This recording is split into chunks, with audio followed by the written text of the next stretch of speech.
Cuisine ni Julia. Wow! Welcome to my cuisine. Another cravings unlock na naman tayo, but this time gagawa naman tayo ng dessert. Let's go! So ayan na nga, nakita yung Mr. Gulaman. Pinakuluan ko lang yun, nilagyan ko lang yun ng konting tamis at syempre hindi mawawala ang ating kape. After makool down na tumigas na ng ating gulaman, kinat ko na siya by cube. Sa isang sachet nga pala ng ating gulaman, nakagawa ako ng 2 tray.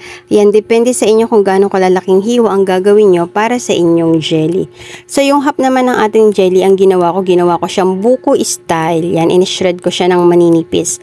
Para iba-iba naman yung texture ang malalasahan natin sa ating gulaman. At syempre, hindi mawawala ang ating sago at nata de coco. At ang number 1 ingredients natin na all-purpose cream.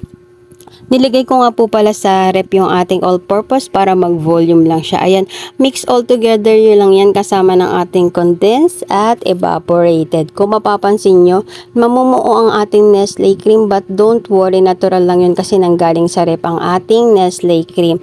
Hayaan nyo at mawawala din yan lalo pag nasa tiyan nyo na. So ayan na nga, Nestle cream and cowbells, baka naman. O diba? Ready to eat na yan. See you again on my next video. Bye!